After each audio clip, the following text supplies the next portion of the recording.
Senhoras e senhores deputados, muito boa tarde aos senhores deputados que não estiveram, que só se nos juntaram agora. Vamos retomar os trabalhos da nossa reunião. Nesta segunda parte temos o gosto de contar com o Tribunal de Contas, uma delegação composta e presidida desde logo pelo Sr. Presidente do Tribunal de Contas, Sr. Juiz Conselheiro José Tavares, que é sempre um gosto contar com a sua presença, que calorosamente saúdo, acompanhado bem pela Sra. Juíza Conselheira Relatora Ana Maria de Leal Furtado, é também igualmente saudada de modo caloroso, como sempre temos o gosto de contar com a sua presença, o meu ilustre amigo e Diretor-Geral Juiz Conselheiro Fernando Oliveira Silva, não parece, está muito melhor conservado que eu, mas fomos condiscípulos, e a senhora auditora coordenadora, a doutora Maria João Caldas. Esta audição prende-se com o parecer relativo à Conta Geral do Estado de 2022 e a explicação para estarmos a fazer esta audição, tal como ontem referi na audição do Sr. Secretário de Estado do Orçamento, se prende obviamente com a dissolução do Parlamento, que obstou à sua discussão já há largos meses e dentro de dias o Tribunal de Contas apresentará, até o dia 30 de setembro, presumo, o relatório, o parecer relativo à Conta Geral do Estado 2023 e, portanto, retomando assim aquele que foi um propósito durante muitos anos almejado de, num determinado ano, estarmos a apreciar as contas do ano imediatamente anterior. Portanto, não foi possível fazê-lo relativamente às contas 22 por razões excepcionais que se viveram, e são de conhecimento de todos, e esperemos que se retome, porque para a qualidade das contas públicas é bom que se possa cumprir esse desidrato. Cumpre-me apenas recordar os termos em que esta audição decorrerá, portanto, irei dar ao Tribunal de Contas a palavra para uma apresentação que sensivelmente se contará em 10 minutos, o que antecipadamente agradeço, e depois uma ronda de 5 minutos por grupo parlamentar por ordem decrescente de representatividade e, portanto, diferentemente do que ontem sucedeu, não se tratando de um membro do Governo, portanto, a palavra será dada inicialmente ao grupo parlamentar do PSD e, portanto, sucessivamente por ordem decrescente de representatividade.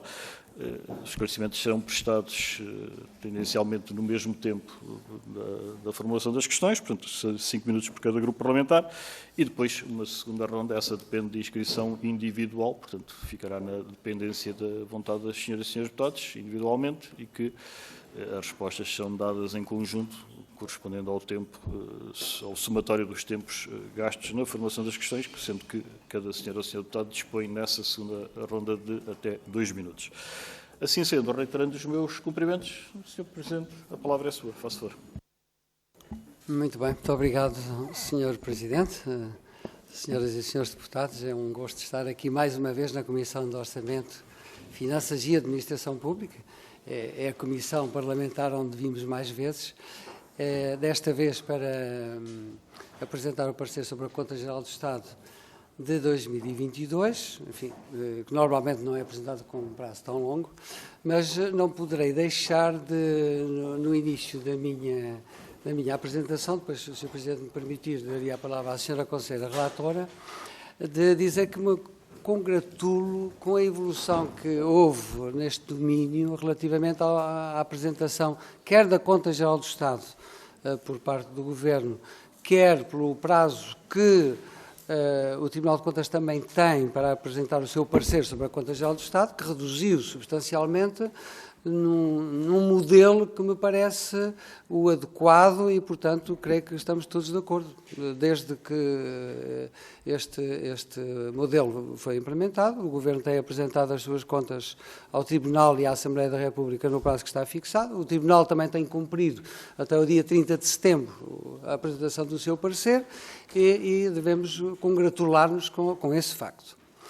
Se o Sr. Presidente me permite, e as senhoras e os senhores deputados, eu acho que falta agora um terceiro ponto, para ficar mesmo perfeito, diria assim. Eu penso que o objetivo desta alteração legislativa, e portanto que em boa hora o Parlamento aprovou, seria também de juntar a apreciação da Conta Geral do Estado do ano anterior com a apreciação do orçamento para o ano seguinte. O ideal até seria, digamos, agora no período que vai de outubro a dezembro, haver a apreciação do orçamento do Estado e a apreciação das contas do ano anterior. Isso seria, digamos, na minha perspectiva, o modelo perfeito. Fica aqui esta sugestão, os senhores deputados, a Assembleia, enfim, no seu critério, decidirá melhor. Gostaria também de referir que, enfim, para além os senhores deputados sabem muito bem, que para além do parecer sobre a Conta Geral do Estado, que nós apresentamos anualmente, também realizamos a pedido desta Comissão, em princípio desta Comissão, algumas auditorias, enfim, sobre temas que os senhores deputados escolhem, e essas auditorias, enfim, algumas delas estão agora em curso, não é? Uma delas é sobre a execução do contrato de concessão da ANA, uma outra é sobre a IFASEC, que, enfim, será apresentada durante, enfim, a breve trecho, e outra também sobre benefícios fiscais, portanto, estas auditorias pedidas no âmbito da legislatura anterior. Há um ponto que eu também gostaria aqui de falar, que é o seguinte: compete nos termos da lei ao Tribunal de Contas certificar a Conta Geral do Estado. Nós começámos a preparar-nos, não é, sobre esta matéria e foi havendo sucessivos adiamentos. Neste momento, crê-se que só a partir de 2026. Porém, não houve alteração da lei. Não houve alteração da lei para que isso aconteça e, portanto, gostaria de deixar aqui esta nota para a necessidade de haver um preceito legal, porque os senhores deputados, as senhoras e os senhores deputados compreendem que o Tribunal não legisla. O Tribunal tem de cumprir a lei e fazê-la cumprir, não é? E, portanto, evidentemente que se não estamos em condições de certificar a Conta Geral do Estado, temos de ter uma base legal para o efeito, não é? E temos indicações nesse sentido, mas, enfim, tem de haver um preceito legal aprovado pela Assembleia da República nesse sentido e, portanto, eu sugeriria essa introdução, enfim, eventualmente agora na Lei do Orçamento para o próximo ano. Gostaria também, antes de dar a palavra à senhora Conselheira, de referir que houve neste parecer 57 recomendações, muitas delas foram acolhidas, as recomendações do Tribunal, muitas têm um caráter estrutural e levam tempo a acolher, evidentemente, o Tribunal sabe muito bem, outras, cerca de metade foram acolhidas. Os governos nunca disseram que não acolhem as recomendações, nunca nos disseram isso, e, portanto, têm acolhido, não é? Algumas têm um caráter estrutural. Agora, o que eu gostaria de salientar é que o Tribunal não desiste das suas recomendações enquanto elas não estão implementadas, sendo certo que também sabemos que algumas delas têm um caráter estrutural. Bom, e há alguns aspectos agora que o parecer contém e que eu, com a permissão do Sr. Presidente, daria a palavra à Sra. Conselheira. Faz favor, Sra. Conselheira. Então. Obrigada, Sr. Presidente.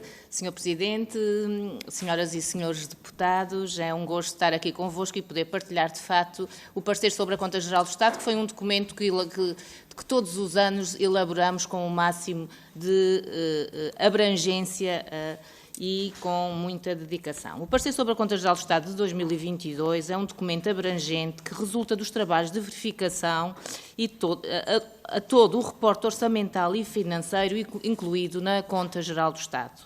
Este trabalho é complementado com a recolha de informação própria, o que permite a análise e apreciação realizadas sob diversos ângulos. Neste contexto, resulta também a emissão de um juízo e de recomendações. Já tivemos, aliás, a oportunidade, nesta Comissão e no âmbito da discussão da proposta da Lei do Orçamento de Estado para 2024, em novembro passado, ser ouvidos sobre as suas recomendações.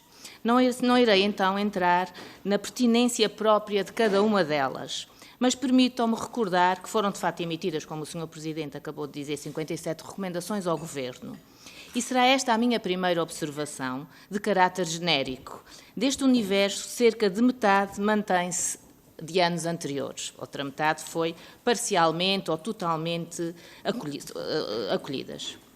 É uma situação reveladora das dificuldades de natureza estrutural, mas também da inércia nas mudanças que se exigem ao nível desta conta, que relata a atividade orçamental e financeira de 482 entidades.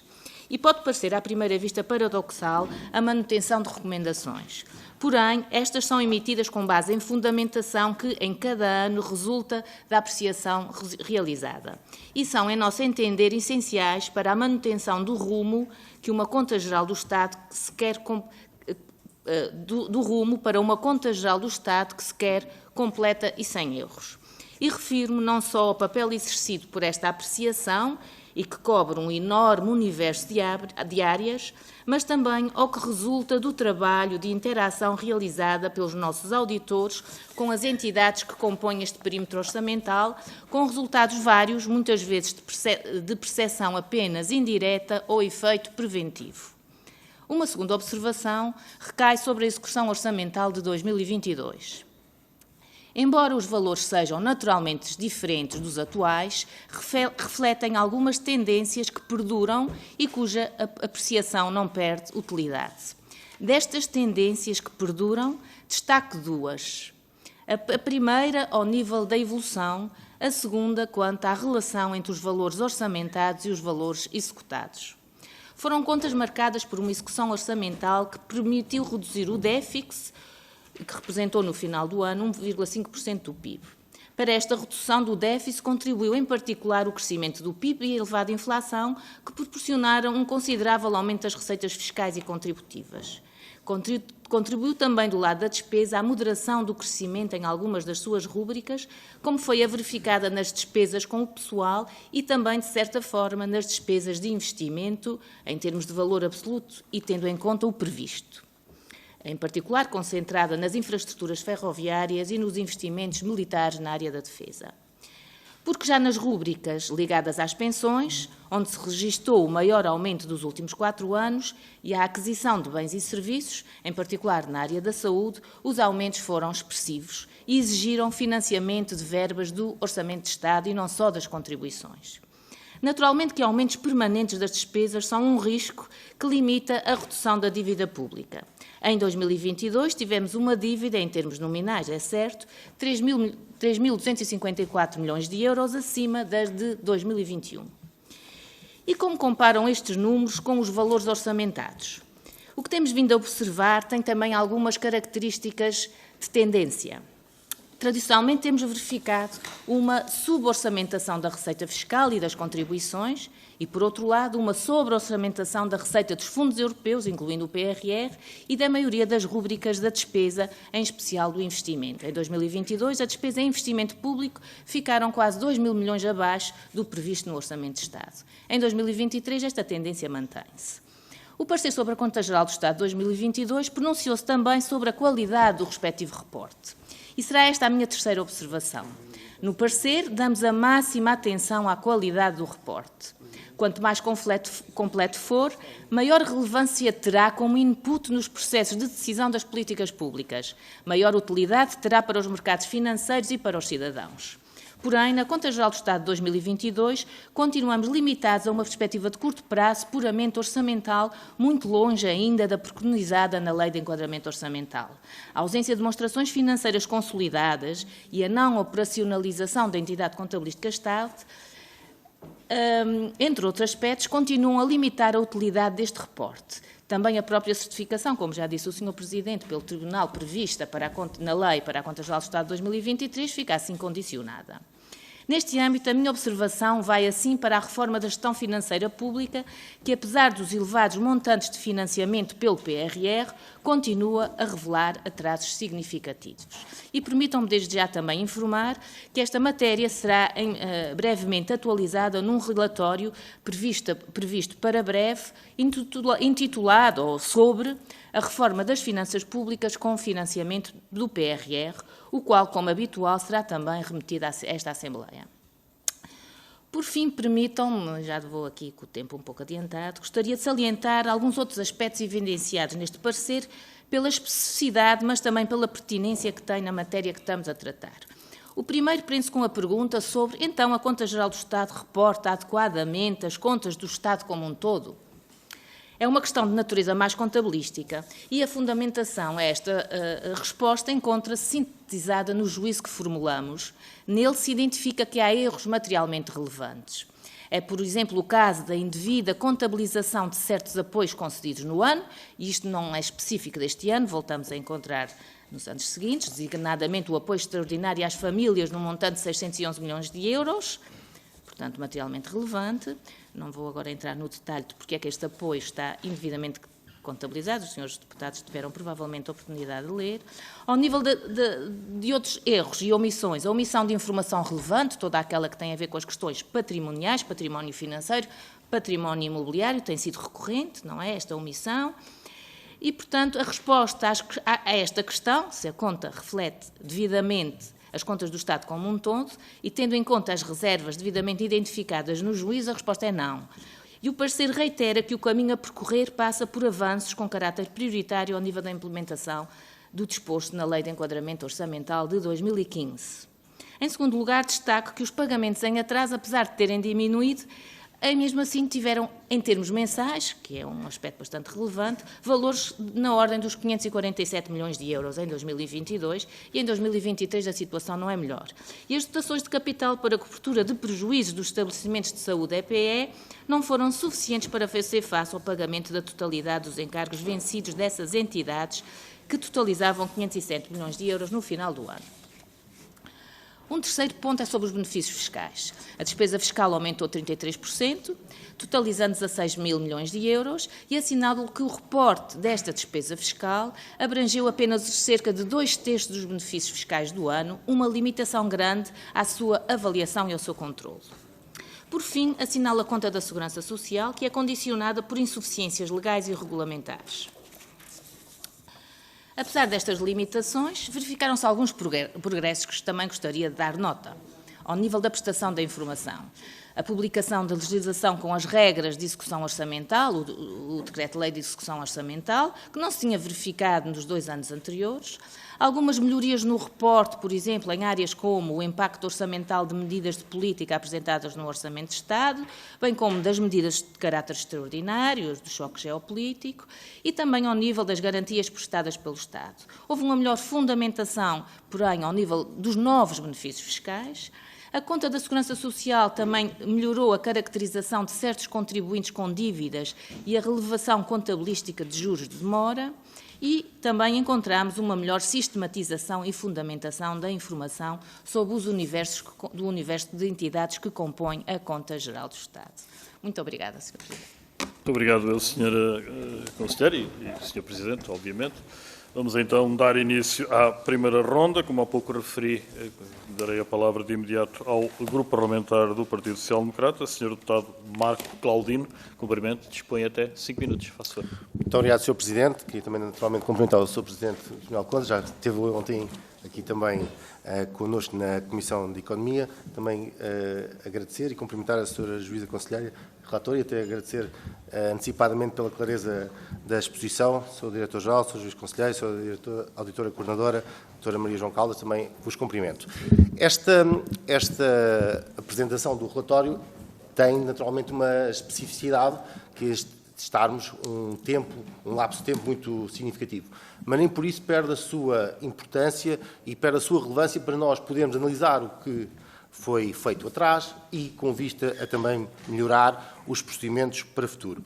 Queria, por isso, dar nota e, logo de início, relativamente àquilo que foi referido pelo Tribunal de Contas, de que esta reforma das finanças públicas, que está em curso desde 2015, já agora recordo, foi encetada pelo Governo liderado pelo Dr. Pedro Passos Coelho, visa melhorar a gestão financeira pública, em particular através do reforço da transparência e qualidade da informação contabilística e de gestão. E por isso, mais nos surpreende estas informações que hoje aqui também foram relatadas de forma também ela muito clara e transparente, relativamente à resposta à pergunta também clara que a Sra. Juíza Conselheira aqui nos trouxe. Perguntou se havia ou não uma adequação clara daquilo que são espelhada neste relatório da Conta Geral do Estado face àquilo que são as contas do Estado. E a resposta é não. E é não porque há erros materialmente relevantes e omissão de informação relevante, em especial na área patrimonial. E a minha primeira pergunta, a Sra. Juíza Conselheira não explorou, mas eu gostaria que pudesse aqui explicar-nos, esse desvio relativamente aos 611 milhões do apoio das famílias, se pode concretizar um pouco mais e explicar nesta Comissão o que tem de materialmente relevante relativamente a essa situação. Queria também aqui referir, porque vamos ouvir a seguir do Partido Socialista, dizer que houve quase um milagre, fruto de grande qualidade, supostamente, da governação anterior. Mas também aqui a Sra. Juíza Conselheira foi muito clara. Houve, porque antecipo porque ouvi ontem o que foi dito. E o que houve aqui não foi nada de milagroso, foi uma coisa absolutamente normal. Os países, como eu disse, sou secretário de Estado adjunto e do Orçamento, os países mais dependentes de turismo tiveram quebras muito significativas e agora o que foi uma recuperação mais rápida relativamente a isso. E também o efeito de inflação.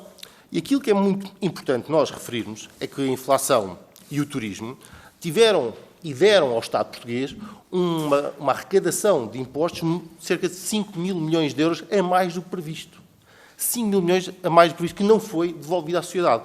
Não foi devolvido à sociedade porque houve um desinvestimento nos serviços públicos. Mais uma vez, como referiu a Sra. Juíza Conselheira, houve um baixo investimento e abaixo daquilo que era expectável e necessário para, pelo menos, repor aquilo que era a receita, abaixo da inflação, quer na componente pessoal, quer na componente das prestações sociais, quer ainda na formação bruta de capital fixo. Portanto, estes 11.200 milhões de euros a mais em impostos e contribuições face a 2021, com estes mais de 5 mil milhões de euros face ao orçamentado, não foram devolvidos à sociedade. Isto é um ponto muito importante dizer. Os desvios na sobre-orçamentação relativamente à despesa e houve uma sub-orçamentação relativamente à receita. Mas há aqui dados que também são muito importantes e que já aqui foram de alguma forma ditos, mas que eu queria sublinhar. Tem a ver com os pagamentos em atraso. E isto demonstra uma forma de estar. Vai ser dito, antecipo também pelo Partido Socialista, que no final do ano houve uma redução de 50% dos pagamentos em atraso, isto é, dos pagamentos acima dos 90 dias. Mas é que isto esconde a realidade. E a realidade é que durante todo o ano, todos os meses do ano, exceto o último, os pagamentos em atraso aumentaram, como nunca tinham aumentado percentualmente, da mesma forma. Houve até, e isso eu quero aqui dizer, de que houve um aumento para 900, e chegou a chegar a 991 milhões de euros os pagamentos em atraso em novembro, para descer milagrosamente para 72. Mas a realidade é como se nós tivéssemos todos um salário, teremos, e o Estado dizia assim, olha, não recebem nada durante o ano. Aguentem-se, peçam emprestado. Vocês, empresas, olha, aguentem-se. Mas no final vamos lá fazer as flores. Foi isto que o Estado fez. Isto é uma atitude que não é correta nem leal com as empresas, sobretudo no ano em que a inflação foi elevada e os juros foram elevados, em que a liquidez era mais difícil e o dinheiro era mais caro. E isto é uma forma de estar que nós não podemos aqui passar em claro. Relativamente ao passivo não financeiro, destaco também relativamente ao SNS, que tanto se fala.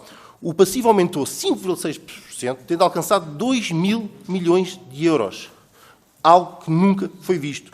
E o Tribunal de Contas, na página 201 deste parecer, diz algo que também é muito importante. As dotações de capital dos estabelecimentos de saúde EPE, destinadas quase exclusiva à regularização de dívidas vencidas, evidenciam a suborçamentação do programa de saúde e a insuficiência de dotações orçamentais. E aqui também queria realçar. Eu vou deixar para a última ronda o PRR e depois uma outra nota, mas era sobre isso que eu queria pedir esclarecimentos, relativamente à implementação da lei do enquadramento orçamental e relativamente à questão do apoio às famílias de 611 milhões de euros. Muito obrigado. Muito obrigado, muito obrigado, Sr. Deputado Marco Claudino. A palavra, então, à Sra. Juíza Conselheira, faça favor, disponho de 5 minutos, faça favor. Obrigada, Sr. Deputado, pelas suas questões e pela leitura atenta que fez, de facto, ao nosso parecer.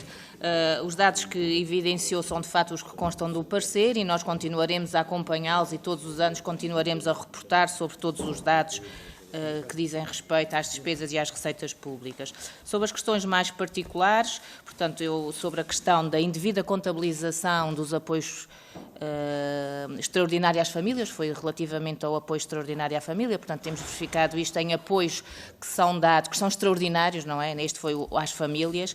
O que acontece é que a forma de contabilização, o valor tem sido registado utilizando-se o valor dos reembolsos de IRS, reduzindo a receita deste imposto, quando deveria ter sido contabilizado como despesa orçamental. Portanto, não é um desvio nas contas. A forma de contabilizar é que está errada, porque tem entrado como uma redução da receita em vez de um aumento da despesa. No fundo, é este o erro detectado. Sobre a implementação da Lei de Enquadramento Orçamental, portanto, eu aguçaria a curiosidade dos senhores deputados para o relatório que iremos apresentar em breve e que, de facto, faz uma descrição quase que, por um lado, histórica do que tem acontecido, não é? Da governação desta reforma estruturante para a gestão financeira pública e, por outro lado, também liga ao financiamento do momento, que é bastante elevado em sede do PRR, e fazemos o ponto de situação desse financiamento alocado a uma reforma tão específica e damos nota dos desafios que se colocam nessas matérias que são tão importantes.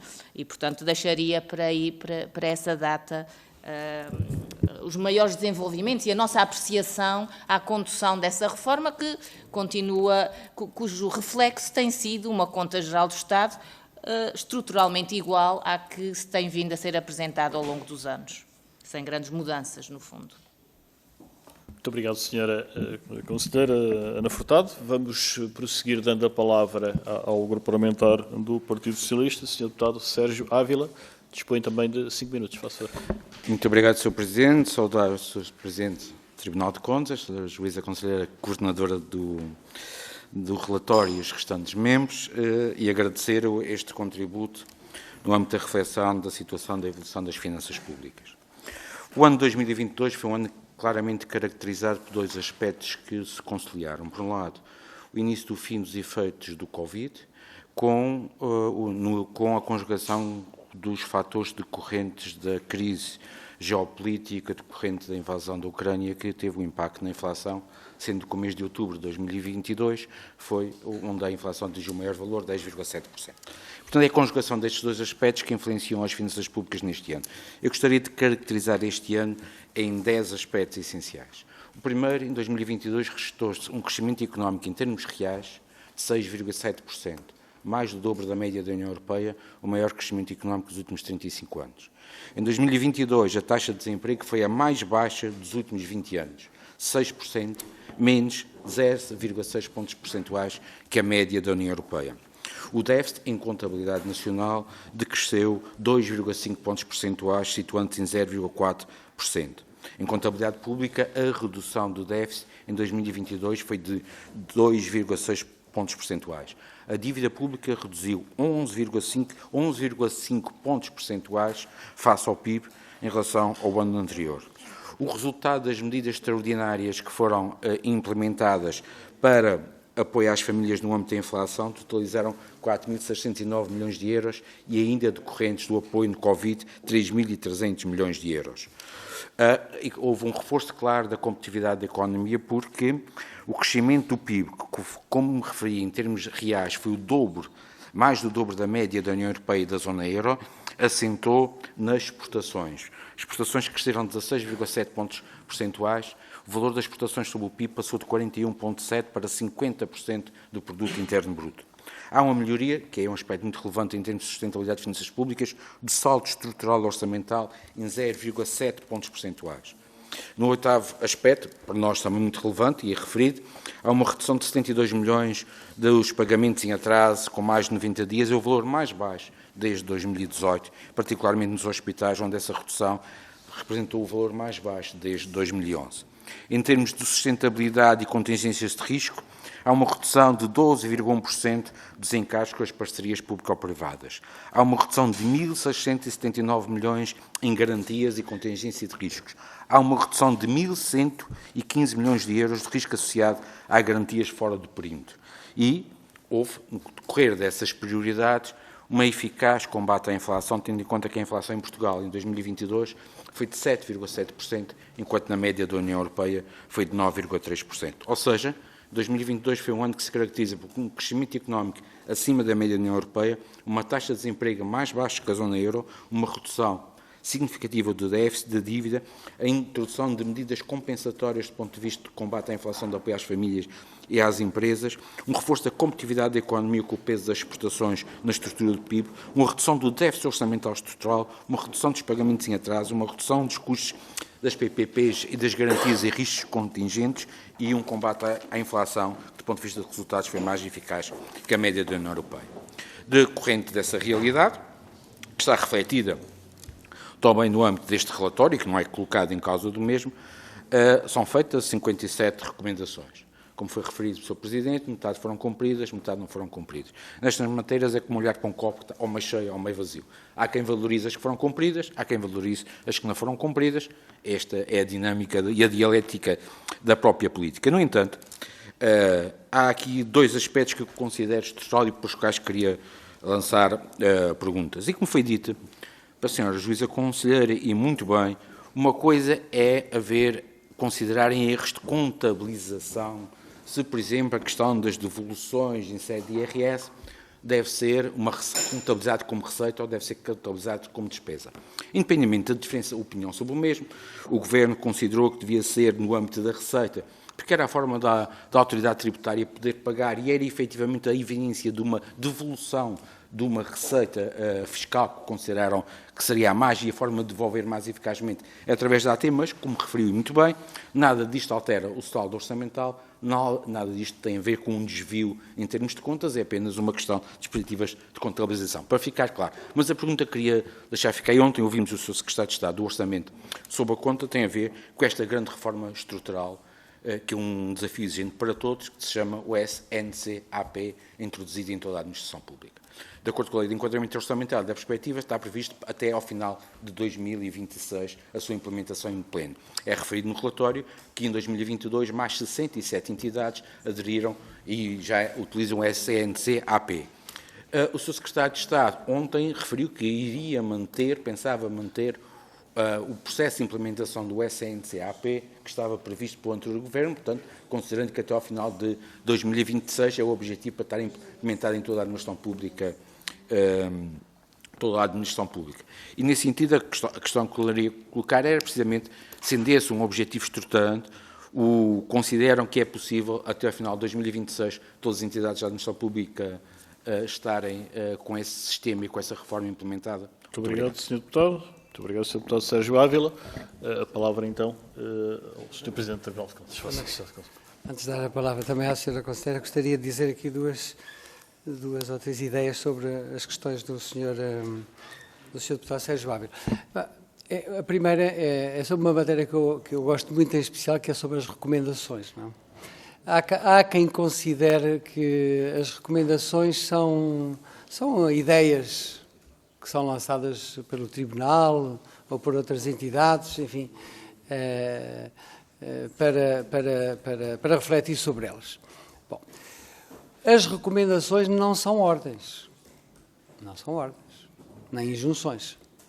Na minha opinião, são, porém, mais fortes que as ordens. Porque quando nós recebemos uma recomendação, ficamos responsabilizados por refletir sobre elas e de as pôr em prática e, portanto, ficamos com a nossa responsabilidade agravada, digamos assim, não é? Portanto, não são ordens. Têm de ser ponderadas e, como eu disse, nunca alguém na administração pública, no Governo, nos disse não cumprimos, ou não damos seguimento às vossas recomendações. Agora, evidentemente que o Tribunal também sabe que algumas recomendações são de difícil acolhimento em termos de tempo. Precisam de tempo, não é? E numa máquina como é a máquina financeira do Estado, nós sabemos que não é fácil e também há resistências à mudança. É o que acontece, por exemplo, também no que respeita ao SNCAP. É possível até 2026? É possível até 2026. porque é que até agora a grande maioria das entidades públicas já funcionou com o SNCAP e porque é que algumas não têm. Bom, e portanto eu não vejo dificuldade alguma, até porque o SNCAP representa... Nós temos também Nós os portugueses temos muito o defeito de só dizemos, só relevamos aquilo que é negativo e não... Nós temos nos comentários... Quem compara o sistema contabilístico em vigor nas administrações públicas hoje com há 20 anos atrás, nem tem comparação. É melhor hoje, muito melhor. O SNCAP é uma evolução qualitativa enorme, que devemos congratular-nos e o Tribunal não deixará de ir pressionando para que o mais brevemente possível todos os organismos da administração pública funcionem em SNCAP, porque isso corresponde a uma melhoria. Isso tem a ver depois também com a contabilização que o Sr. Deputado referia. É claro que não estamos aqui a falar de desvio de dinheiros, nem nada disso, evidentemente. O que estamos aqui a falar é e aqui pode haver discussão também, evidentemente, não é? Com aquilo que nós consideramos que é uma correta contabilização, de forma que a contabilidade deve ser o espelho de uma organização. E, portanto, nós consideramos que é mais fácil conhecer e ler uma organização contabilizando, neste caso, este particular, como nós advogamos, digamos assim, do que como aquilo que foi contabilizado. Não é? Consideramos que é mais correto em termos de leitura da situação financeira do nosso país. Não é? E por isso eu gosto tanto de contabilidade. Por isso é que fui para Direito. Muito bem. Se me permite, Sra. Conselheira. Obrigada, Sr. Deputado Sérgio Ávila, pela questão que colocou sobre o SNCAP, porque de facto também gostaria só de também transmitir que as vossas preocupações nós levamos, são muito enriquecedoras também para o nosso trabalho e provavelmente eu vou sair daqui hoje com inspiração para o próximo parecer sobre a Conta Geral do Estado. E por acaso, no parecer sobre a Conta Geral do Estado que vamos apresentar a esta Assembleia no início do próximo mês, o parecer já vai incluir duas partes exatamente sobre o SNCAP. Uma dando conta do processo de prestação de contas do SNCAP, portanto, dando conta, acima de tudo, que 80% do perímetro de entidades da Conta Geral do Estado já prestaram contas até agosto de 2024 em SNCAP, portanto faltam 20%, apesar do volume financeiro ser, deste volume financeiro, destas 20%, corresponder a 50% do volume financeiro. Mas fazemos também uma abordagem um pouco pedagógica desta questão da transição para o SNCAP. Há aqui dois aspectos específicos. Um é a transição para o SNCAP das 482 entidades que fazem parte do perímetro orçamental, e aí houve grande evolução, não é? E aí, de facto, o Estado português tem que se felicitar, digamos assim, e as entidades em particular, por os esforços que foram feitos nesse sentido. Por outro lado, há a Conta Geral do Estado. E o que é que a nova Conta Geral do Estado, o que é que tem a ver com esta prestação de contas do SNCAP? É fácil perceber que é através desta valorização ou desta contabilidade financeira mais moderna e mais avançada que teremos uma Conta Geral do Estado a refletir o dito património financeiro, o dito património imobiliário, segundo as regras da contabilidade financeira internacional, não é? Segundo estas regras. E, portanto, para aí precisamos da dita entidade contabilística de Estado. Então, aguçaria a vossa curiosidade para, no parecer da Conta Geral do Estado de 2023, irem rapidamente ver uma das caixas onde abordamos o SNCAP e a nova Conta Geral do Estado e, por outro lado, o ponto de situação da prestação de contas, que foi um bocadinho a questão de que o Sr. Deputado nos fez, onde, de facto, se tem verificado um grande avanço. Mas nesta caixa também damos nota de que 2023 foi o primeiro ano onde as 11 entidades da Segurança Social prestaram contas em SNCAP. E, portanto, foi uma boa amostra para nós retirarmos quais foram os principais problemas dessa implementação. E nessa caixa damos nota de quais foram os principais problemas dessa implementação, que é muito útil para perceber os problemas do restante universo que é bastante maior, porque nem tudo são rosas e, portanto, naturalmente houve uma transição, há problemas. E, portanto, damos nota disso e era isto que eu gostava de dizer. O Sr. Presidente, dá-me licença, como a Sra. Conselheira falou no próximo parecer sobre a Conta Geral do Estado, posso anunciar aos senhores deputados em primeira mão que vamos aprovar o parecer sobre a Conta Geral do Estado 2023 no dia 27 de setembro e já está agendada a entrega ao Sr. Presidente da Assembleia da República, agendada precisamente esta manhã, no dia 2 de outubro. Dia 27 de setembro é uma sexta-feira, portanto, na terça-feira seguinte, entregaremos ao Sr. Presidente da Assembleia da República esse parecer para os seus deputados. Muito obrigado, Sr. Presidente, Sra. Conselheira, e ficou já este teaser para a leitura das contas. Iremos imediatamente verificar o quadro. Sr. Deputado Rui Afonso, faço favor, do Chega, cumprimento, de quem dou a palavra 5 minutos, faço favor. Muito obrigado, Sr. Presidente. Cumprimento o Sr. Presidente do Tribunal de Contas, o Juiz Conselheiro José Tavares, cumprimento os restantes membros do Tribunal de Contas, cumprimento as senhoras e senhores deputados. Bom, face ao parecer do Tribunal de Contas relativo à Conta Geral do Estado de 2021, as recomendações para a Conta Geral do Estado de 2022 mantiveram-se praticamente iguais. As reservas e as omissões continuaram a pautar-se por serem semelhantes, o que nos apraz dizer que o anterior Governo praticamente fez tábua rasa daquilo que lhes apontaram, apesar do Tribunal ter continuamente reiterado que a aplicação das medidas necessárias viriam a resolver os problemas da reforma das finanças públicas, principalmente no âmbito da informação e da legislação. Mantiveram-se ainda a questão da falta de avanços no que ao processo orçamental diz respeito, na área da articulação e consistência, que a informação que provinha do Governo deveria ser melhor articulada para com as entidades como o Tribunal de Contas. Já em 2021, o Tribunal de Contas referia à existência de uma execução diminuta a nível dos projetos financiados pelo PRR, além de terem um reporte com muitas fragilidades. Referiram ainda que a Lei de Enquadramento Orçamental, que já foi falado aqui, adiada por 2 vezes, não evidenciava qualquer compromisso com os prazos propostos. Apontaram ainda graves erros à Administração Central, que vão desde a não inclusão de 4 entidades, as incorreções na especificação de operações de receita e despesa, a informação incompleta sobre elementos patrimoniais, dívidas e garantias prestadas pelos serviços e fundos autónomos, tesouraria, inventário de património imobiliário, parcerias público-privadas. Referiram ainda que há disponibilidades fora da tesouraria do Estado em evidente incumprimento do princípio da unidade de tesouraria e a subavaliação da despesa fiscal. No que à segurança social diz respeito, registaram-se fragilidades de enorme gravidade que vão desde a área das dívidas de terceiros, que apenas poderiam ser debelados se houvesse um investimento avultado no sistema informático existente.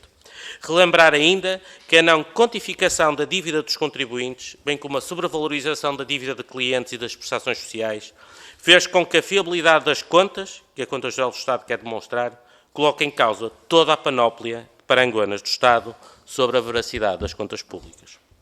Em suma, Sr. Presidente, entre a subsistência de operações classificadas como ativos financeiros que visam prosseguir essencialmente objetivos sociais e de política pública, não se destinando a produzir retorno financeiro, a execução do PRR, que foi significativamente inferior às estimativas apresentadas à União Europeia, com registros contabilísticos recheados de insuficiências, os atrasos crescentes e progressos limitados nos projetos de implementação da Lei de Enquadramento Orçamental, que colocam em risco o seu financiamento no âmbito do PRR e impossibilitam a certificação legal de contas do Estado de 2023 pelo Tribunal, a falta de progressos na implementação do projeto referente à orçamentação por programas, o facto de algumas componentes de receita e de despesa apresentarem desde 2017 e de forma recorrente desvios entre as previsões orçamentais e execução, o crescimento de recursos a dotações especiais do Orçamento do Ministério das Finanças, que durante o ano são utilizados sobretudo para fazer face a despesas suborçamentadas da educação e da saúde, o facto da dívida incobrável, mais de 1/3 da dívida por cobrar coercivamente pela AT e desde 2016 ter duplicado, o reporte da Conta Geral do Estado sobre a dívida pública ser incompleto e inconsistente, não se verificarem progressos na inventariação do património imobiliário do Estado e a informação que constava do relatório de contas ser muito limitada e pouco fiável, mesmo quanto às operações do ano. Enfim, e poderíamos detalhar muito mais. Eu gostaria de questionar, era se efetivamente não considera que estes erros, estas omissões, estas insuficiências não podem pôr em causa a fiabilidade das contas públicas e se, por outro lado, não podemos considerar que houve um esforço do governo anterior em maquilhar as contas públicas. Muito obrigado. Obrigado, eu, Sr. Deputado Rui Afonso. A palavra, então, à Sra. Conselheira ou Sr. Presidente. Sr. Presidente, faça favor. Muito obrigado, Sr. Deputado Rui Afonso. Eu gostaria, porque, enfim, o Sr. Deputado refere que ou põe em causa a veracidade ou a verdade das contas, não é? Portanto, nós no Tribunal de Contas, quando falamos de verdade, é um termo que tem um significado muito intenso e com um conteúdo muito... Pronto. E, portanto, temos de ter cuidado com essa... Nós, no Tribunal de Contas, temos um cuidado extremo quando utilizamos a palavra verdade. E, portanto, não temos e não fazemos nenhuma referência a que as contas não são verdadeiras. Isso é muito importante. Mas antes tinha falado na verdade, não é? Portanto, uma coisa é serem incompletas, e o Tribunal refere que há algumas omissões, o Sr. Deputado refere, e nós também o referimos, e que se prendem também com o SNCAP, não é? Que se prendem com a certificação, que nós iremos fazer também um pouco mais tarde, e, portanto, há realmente omissões, informação que poderia estar e não está, e há erros, mas o erro não tem a ver com a verdade, não é? Qualquer um de nós pode errar sem pôr em causa a verdade. Portanto, eu gostaria que isto ficasse aqui muito claro, porque é uma palavra que tem um significado... Eu gosto sempre de me pôr do outro lado também, não é? E por isso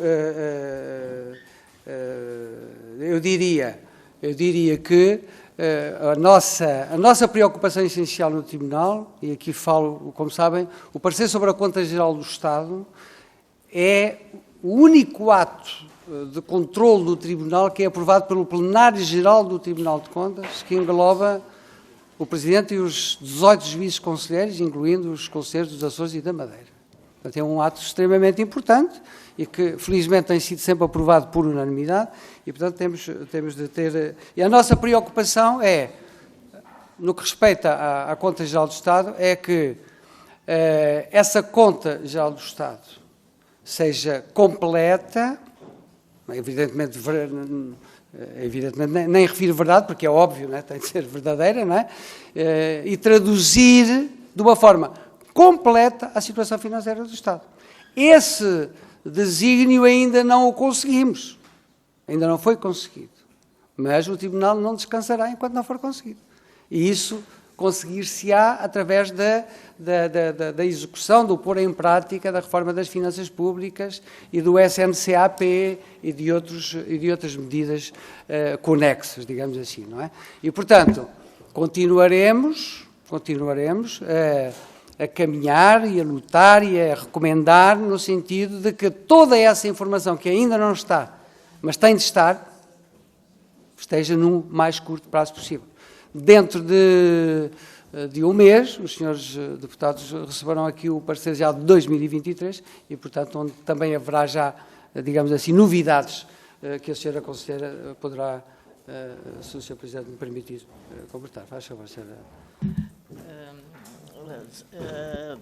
Sobre a questão do parecer sobre a Conta Geral do Estado de 2023, as novidades vão um pouco para... Sim, não vou dar as novidades, sim. Mas poderia... Não. Mas A nossa novidade foi, ou seja, nós todos os anos tentamos ter um parecer com novidades, com mudanças, porque não é fácil, sobre um objeto que praticamente tem poucas alterações, não é fácil, de facto, fazer análises. Não é difícil, mas pronto, não é fácil trazer novidades ou trazer mudanças que sejam... que tenham interesse suficiente. E, portanto, nós todos os anos temos essa preocupação. Este ano, a nossa preocupação, ou seja, sob o parecer da Conta-Geral do Estado, foi trazer alguma análise detalhada de alguns aspectos, em particular. Aspectos esses que têm a ver com a reforma das finanças públicas, isso não é novo, mas todos os anos aí sim há algo novo a dizer. Foi a questão do SNC-AP e a nova Conta-Geral do Estado, portanto, o que é que uma coisa tem a ver com a outra, o que é que a prestação de contas tem a ver com a Conta-Geral do Estado, como é que o reporte para a Conta-Geral do Estado liga com a prestação de contas individual 1 ou 2 ou 3 meses depois, que é feito por cada uma das entidades, como é que isso bate certo e como é que pode bater e quais as dificuldades.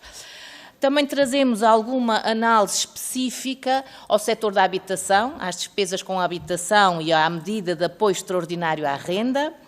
Também trazemos alguma análise específica ao subsídio de mobilidade, que é dado aos residentes das regiões autónomas dos Açores e da Madeira. E já chega. E, portanto, eu penso que são as principais novidades que vamos propor ao plenário.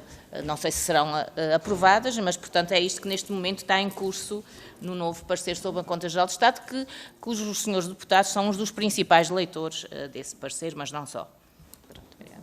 Muito obrigado, Sra. Conselheira. Pela palavra agora ao Grupo Parlamentar da Iniciativa Liberal, o Sr. Deputado Bernardo Blanco. Dispõe também 5 minutos. Muito obrigado, Sr. Presidente. Começo por cumprimentar a todos, agradecer a exposição inicial também e começar por concordar com essa reflexão inicial. Também nos parece fazer mais sentido e penso que o ex-deputado João Coutinho Figueiredo também tinha essa opinião de que essa discussão deveria ser no período orçamental, até porque passamos muitas semanas e meses a discutir o orçamento e depois muitas poucas horas a discutir aquilo que é realmente executado e as contas, que é no fim do ano, eu diria, o mais importante discutir. Eu tenho 3 temas. O primeiro foi brevemente mencionado. Há constantemente nos orçamentos uma subavaliação da receita e uma sobrevalorização da despesa. Eu, sem grandes problemas, diria que isso tem em parte motivos políticos. É um incentivo de um governo em dizer que irá cobrar menos e gastar mais do que aquilo que realmente acontece no fim das contas. Só em 2023 foram 7,1 mil milhões acima do orçamento a nível de receita fiscal e contributiva. E eu pergunto que recomendações é que o Tribunal de Contas tem para que este nível de discrepância deixe de acontecer. Havia aqui uma no relatório, mas pareceu-me algo muito genérico. Não estou a dizer que é algo, obviamente, fácil, até pelo contexto anterior político que expliquei, mas gostava de vos ouvir um bocadinho sobre isso. Um segundo ponto, relativamente aos imóveis, a mim parece-me incompreensível o Estado não saber quantos imóveis tem. O ex-primeiro-ministro José Sócrates, em 2007, passou uma lei para que se inventariasse os imóveis do Estado, ainda eu era um adolescente. Desde lá, pelo que eu tenho visto pela evolução dos números, tem havido algum trabalho feito, mas pouco. Em 2019, o Sistema de Informação de Imóveis do Estado registava 9.500, eu penso que agora, pelo que vejo, já registra cerca de 27.000, mas depois, quando olhamos para a base de dados do IRN e para a base de dados da autoridade tributária, os números são completamente diferentes. A discrepância nos registros de inscrição matricial é enorme. No próprio relatório também se diz que não se verificam progressos na inventariação do património imobiliário do Estado, que a informação que consta no relatório da conta é muito limitada e pouco fiável. E eu pergunto-lhe, tendo em conta que desde 2020 que está planeado um novo sistema, mas também do pouco que se sabe, está tudo muito atrasado, não faço ideia do que é que já está feito, mas do que se vai sabendo publicamente está tudo muito atrasado. Eu diria até que o próprio Estado cresce a uma velocidade que depois não consegue controlar.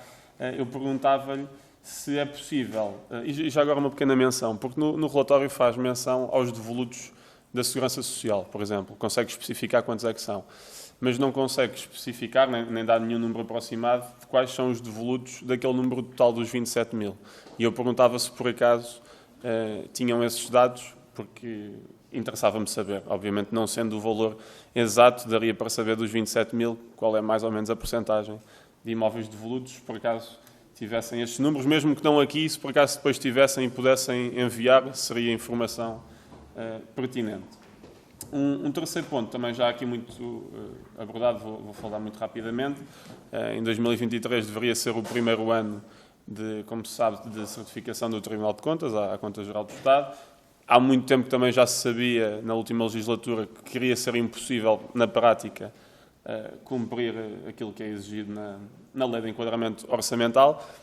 Também não vejo muitas consequências, no sentido em que, quer dizer, se fosse uma empresa a não apresentar as contas, sim, seria punida. Neste caso, é o Estado a incumprir uma própria lei. Não sei o que é que irá acontecer, mas provavelmente nada. E eu gostava de saber qual era o balanço que fazem destes anos de implementação da LEO e do trabalho da Unileo. Muito obrigado. Muito obrigado, Sr. Deputado Bernardo Blanco. A palavra ao Sr. Presidente, faz favor. Antes de passar à Sra. Conselheira, Sr. Deputado, muito obrigado pelas suas reflexões. Enfim, relativamente a... Enfim, congratulo-me que concordo também com esta associação da apreciação da Conta Geral do Estado e do Orçamento. Eu também concordo. Não, enfim, é um pouco cultural da nossa parte, nós portugueses, não é? Dedicamos muito mais tempo a discutir o orçamento do que a discutir as contas, não é? Mas devia haver aqui um equilíbrio maior, não é? Mas isso talvez seja uma questão cultural nossa, não é? Depois, quanto ao inventário, o inventário é uma matéria que nos preocupa muitíssimo. Aliás, nas auditorias, digamos assim, dirigidas aos organismos A, B ou C, é um ponto em que nós nos dedicamos praticamente em todos os casos, não é? Já troquei aqui impressões com a Sra. Conselheira, depois, relativamente à questão concreta dos devolutos da Segurança Social, a Sra. Conselheira responderá, mas se por acaso não tivermos aqui os elementos todos, se o Sr. Presidente achar bem, tal como aconteceu várias vezes, comprometemos a enviar ao Sr. Deputado e aos Srs. Deputados essa informação precisa, não é? Para não estarmos aqui a falar. Muito bem. Quanto à certificação e ao balanço que fazemos, eu vou dar-lhe a minha opinião como Presidente do Tribunal, não é? Se me perguntar, a situação hoje é melhor do que em 2015, quando foi aprovada a nova Lei de Enquadramento Orçamental? Claro que é, não tem comparação. A única crítica que eu faço é que poderíamos ter andado mais rapidamente, muito mais rapidamente, não é? Andámos, reformámos, evoluímos, mas poderíamos já ter a reforma completamente no terreno, em todos os seus aspectos. Portanto, digamos que seria, digamos assim, o aspecto menos positivo que eu apontaria. Mas a Sra. Conselheira dirá melhor. Obrigada. Obrigada, Sr. Deputado, pelas suas questões. De facto, as três levam-me a pensar no parecer da Conta Geral do Estado de 2023, porque sobre todas elas nós temos novidades a dar no próprio parecer. A questão da suborçamentação das receitas e das despesas é um dos capítulos que também está mais desenvolvido este ano no parecer. Sobre se damos recomendações, não damos, porque nós, por norma, não damos recomendações a problemas que surgem do processo orçamental, não é bem do processo, mas da fase do Orçamento de Estado. Portanto, se há problemas, é em sede do Orçamento de Estado e nós aí o Tribunal não se pronuncia sobre essas questões de orçamento que existem na fase do orçamento. Acima de tudo, não recomenda sobre questões prévias à execução do orçamento, digamos assim. Sobre a questão do inventário do património imobiliário, de facto, nós fizemos uma análise objetiva em termos do património da Segurança Social, porque tínhamos esses dados. Os ditos 27 imóveis registados no Sistema de Informação CIE, esse sistema de informação não é fidedigno e, portanto, daí que não seja possível identificar ou nem seja útil identificar o que é que está devoluto ou não. No parecer da Conta Geral do Estado de 2023, o que nós damos conta é do desenvolvimento em curso nesta área, porque houve uma grande alteração, houve a passagem de competências da Direção-Geral do Tesouro e Finanças para a Estamo, que passou a ser a entidade agora com as competências em toda esta área de gestão e reporte sobre o património imobiliário do Estado, inclusivamente o sistema de informação vai ser alterado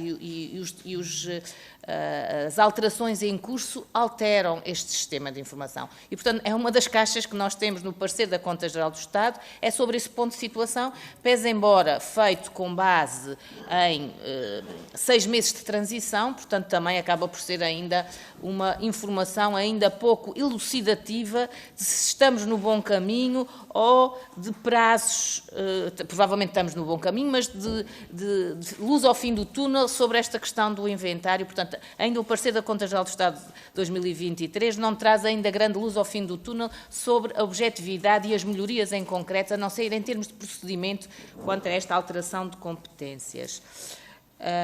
Sobre a questão do balanço da governação, também remeteria para o relatório que vamos aprovar e publicar em breve, mas, de facto, aí também há novidades, porque houve uma alteração no modelo de governação da gestão da reforma financeira pública, antes muito concentrada na Uniléu, agora existe uma gestão como que tripartida, portanto, houve uma descentralização desta gestão, portanto, mais competências dadas à Direção-Geral do Orçamento, bem como à ESPAP também como entidade com competências específicas em termos da gestão do PRR e daí também da gestão do financiamento alocado a esta reforma em particular, e nós faremos a apreciação na sede do relatório da auditoria, que permita-me não avançar agora com a apreciação que o Tribunal faz nessa sede. Obrigada. Sr. Presidente.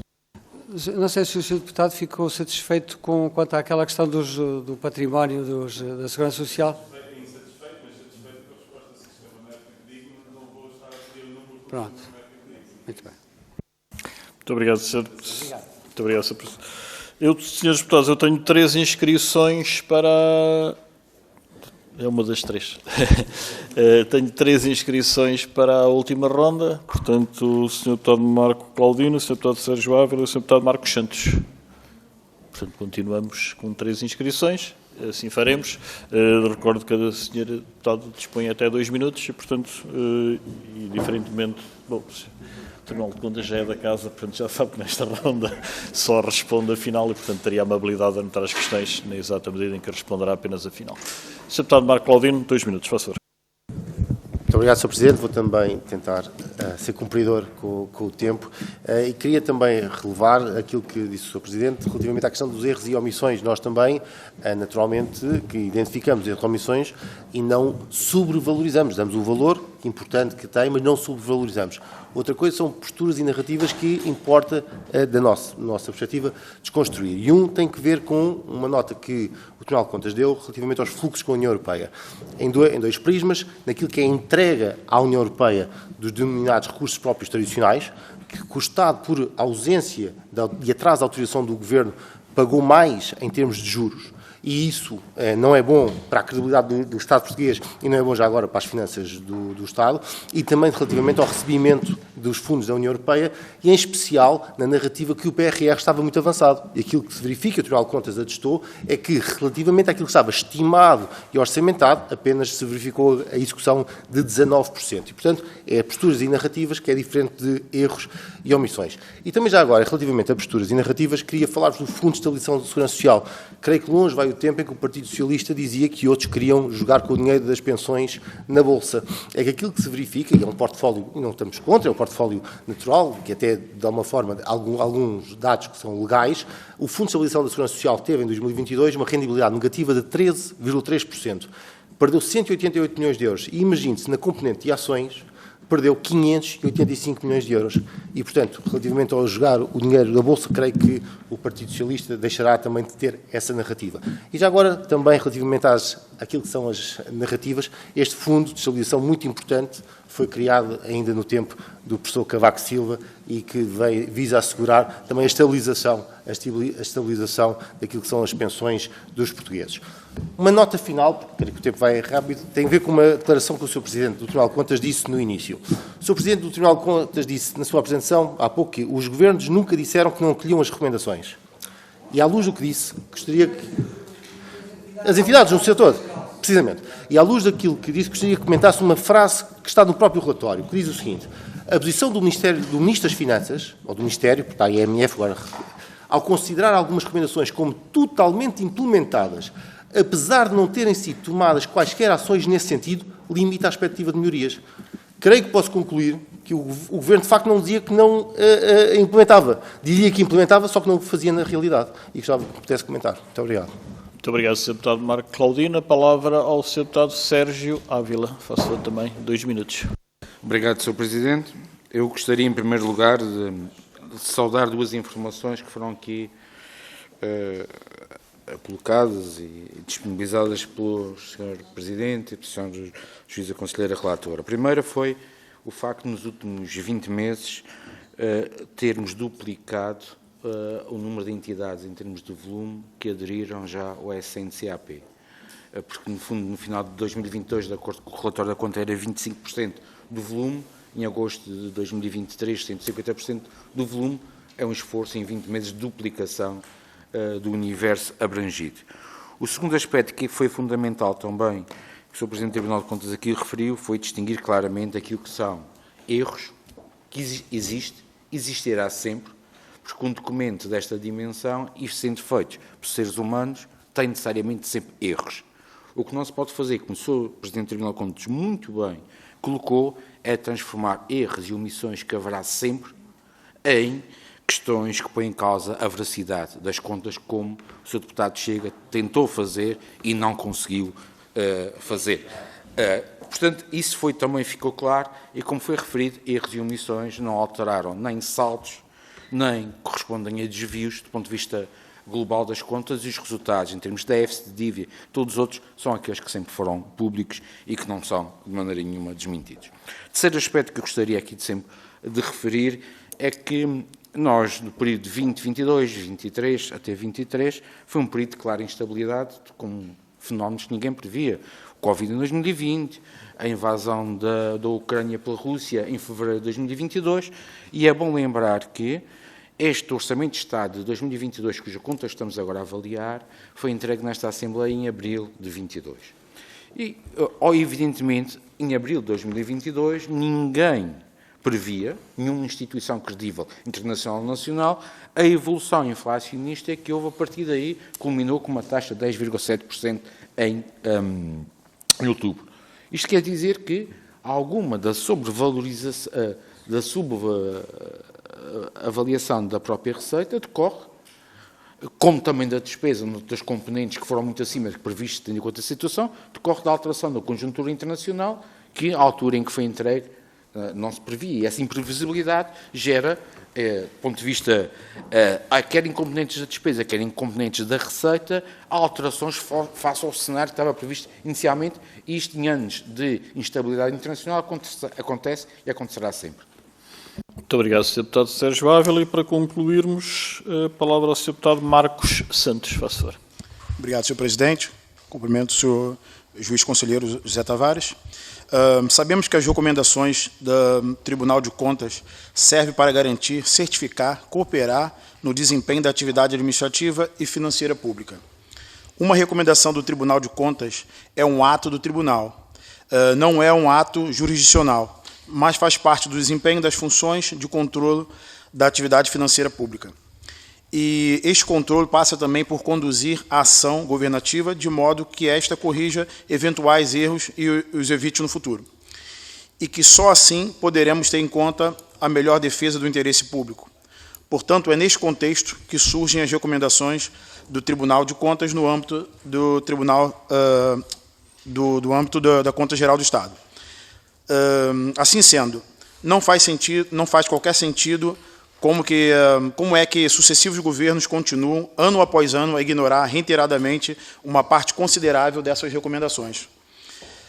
Sabemos que várias recomendações não são acolhidas e outras apenas o são parcialmente. Creio que isto prejudica profundamente o rigor e a transparência na prestação de contas ao povo português sobre a utilização dos recursos públicos.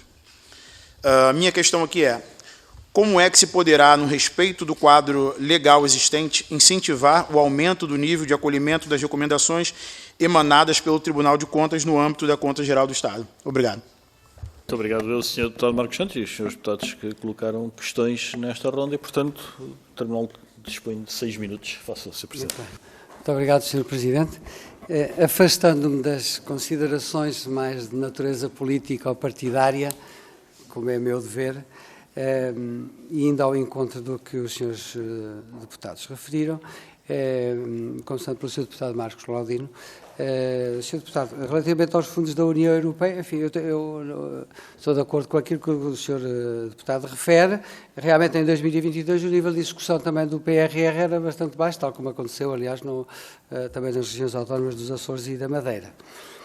O Fundo de Estabilização da Segurança Social é um daqueles organismos públicos, tal como acontece com o Ministério das Finanças, tal como acontece na área da saúde, alguns organismos da área da saúde, em que nós praticamente temos uma equipa de auditoria permanente nestes organismos e que acompanhamos diariamente, tal como a Agência de Gestão da Tesouraria do Crédito Público, enfim, às vezes até mais do que uma.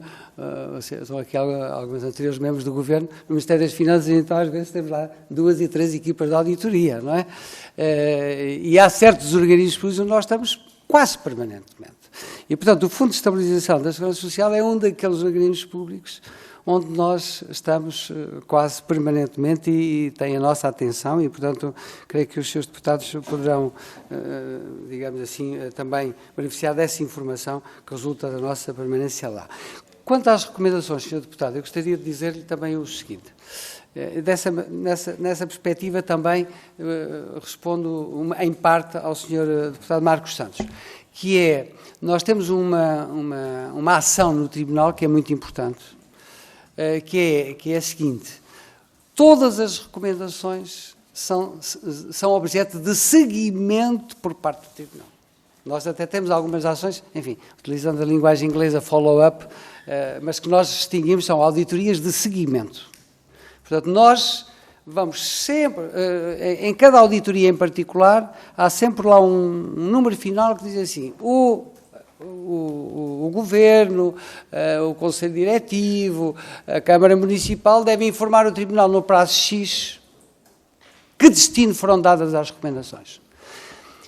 E como eu referi, as recomendações, reparem, são tão fortes, que se eu não acolher uma recomendação sem justificação, e se houver um desastre, eu fico responsável por esse desastre, porque fui avisado.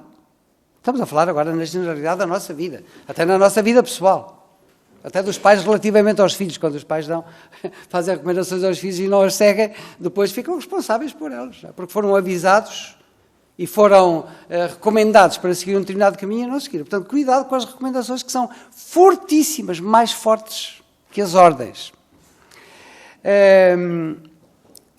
O Sr. Deputado Marcos Claudino, creio que respondia relativamente, de uma forma completa, ao que referiu.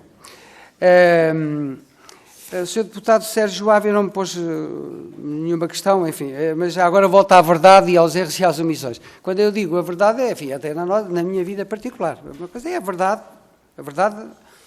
não dizer que, se me disserem que eu não digo a verdade, é uma coisa que me ofende completamente. Se me disserem que eu errei, para mim é uma coisa que eu reflito e volto atrás e corrijo, etc. Só nesse sentido, não é? O Sr. Deputado Marcos Santos,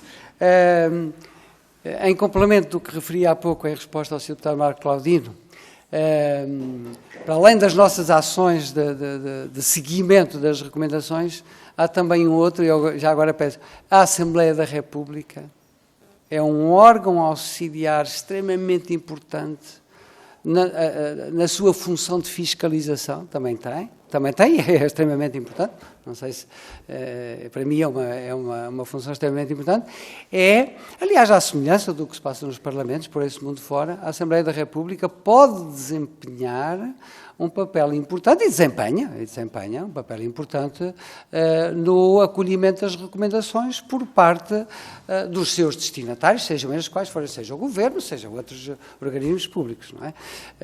E, portanto, esta é uma, digamos assim, é uma via complementar para esse efeito. Há até, enfim, congressos internacionais, e no mundo anglo-saxónico, os parlamentos têm aí uma função também, talvez uma função primordial no que respeita ao acolhimento dessas recomendações. Portanto, aqui fica uma recomendação, enfim, se o Parlamento entender que deve reforçar ou não esse acompanhamento. Mas é realmente um órgão de soberania importantíssimo também nesta matéria.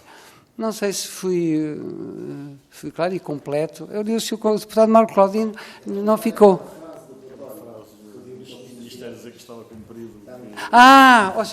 Ó senhor deputado, peço imensa desculpa. Tem toda a razão. Portanto, eu reitero aquilo que disse. Não tenho conhecimento de nenhum destinatário de uma recomendação que tenha dito nós não vamos cumprir. Não é? Por vezes, as respostas que nos são dadas podem dizer assim, olha, não cumprimos porque consideramos que já estão cumpridas de outra forma. Portanto, é uma forma de dizer. É claro que o Tribunal depois vai apreciar, não é? Vai apreciar se considera essa recomendação cumprida ou não. Cumprida ou acolhida. E já agora, para terminar, a senhora Conselheira, não sei se pretende dizer mais alguma coisa. Eu diria assim, se nós quisermos conhecer a situação financeira do nosso país, eu recomendaria a leitura de quatro, digamos assim, de documentos importantes dos tribunais. O parecer sobre a Conta Geral do Estado. Financeira pública, exatamente. O parecer sobre a Conta Geral do Estado, que nós aprovamos. Os pareceres sobre as contas das regiões autónomas dos Açores e da Madeira, que também nós aprovamos. E o parecer relatório do Tribunal de Contas Europeu. Com estes 4 elementos, nós ficamos com a leitura destes 4 elementos, com uma situação financeira global e completa da nossa vida. Todos os anos. Todos os anos. Senhora Conselheira, não sei, já ultrapassei o tempo. Iríamos só rapidamente sobre 2 assuntos que foram focados. Um sobre o Fundo de Estabilização Financeira da Segurança Social, porque, de facto, como o Sr. Presidente disse, também temos damos a máxima importância e, de facto, o que temos vindo a dizer é que é um instrumento importante para assegurar o pagamento das pensões no futuro. Desvalorizou 188 milhões de euros em 2028, mesmo tendo as entradas de capital, em 2022, mesmo tendo as entradas de capital aumentado bastante, devido ao conjunto grande de fontes de financiamento. A desvalorização deveu-se ao resultado bastante negativo da gestão da carteira, que está sujeita a uma política de investimentos que deveria ter sido reavaliada até o final de 2015. E tem sido esta a nossa alerta e a nossa recomendação, que ainda não foi. Portanto, o que nós temos recomendado é que haja essa revisão do Regulamento de Investimento do Fundo de Estabilização Financeira da Segurança Social e obrigada por permitir-me também ter dado agora conta disso, chamada a atenção disso. A segunda questão, sobre as recomendações. O que é que o Tribunal faz para incentivar o seu acolhimento? Também é uma preocupação que tem sido constante. Nos últimos anos, reforçámos a articulação com os ministérios, porque isto são muitas recomendações, e também tivemos essa preocupação de, junto da articulação que temos com os vários ministros, alavancar o assunto e fizemos um procedimento de maior precisão nas respostas dos ditos ministros. Portanto, perguntar em concreto que medidas foram feitas, que medidas vão ser feitas, com muita objetividade em termos do prazo. Daí também, em parte, a resposta que aqui foi citada e a questão que citou. É natural que os ministros, nestas respostas tão objetivas, sobre aquilo que nós consideramos que não foi implementado, eles tenham uma abordagem um pouco diferente, que fizeram alguma coisa, na nossa opinião. Aquelas ações práticas que dizem que fizeram, nós achamos que não houve nenhum avanço. Portanto, é nesse contexto, portanto, são abordagens distintas, mas o que eu queria aqui também, para completar, é dizer que, apesar de tudo isto, a grande importância das recomendações e o sucesso das recomendações, apesar destes 50%, não é? É que tem-se mantido o rumo de uma conta geral do Estado cada vez mais, rumo de uma conta geral do Estado sem erros de maior, portanto, verdadeira, e com um reporte lento em termos das melhorias, mas no sentido das melhorias. Podíamos voltar para trás, poderiam os governantes achar não compensa avançar com esta reforma e vamos voltar para trás. Não se tem verificado, também julgo eu muito por parte das pressões que as recomendações exercem sobre a estratégia dos governantes nesta matéria. Obrigada. Muito obrigado, Sra. Conselheira. Muito obrigado, Sr. Presidente. Em nome da Comissão de Orçamento, Finanças e Administração Pública, agradecer uma vez mais ao Tribunal de Contas a disponibilidade e a proficiência com que responde a todas as questões colocadas pelos Sras. e Srs. Deputados. Aguardaremos, então, com grande expectativa, o anunciada Conta Geral do Estado 2023 e, portanto, recordando apenas às senhoras e senhores deputados que temos reunião amanhã às 10 com o Sr. Presidente do IGCP. A todos desejar a continuação de boa tarde. Está encerrada esta reunião. Muito obrigado.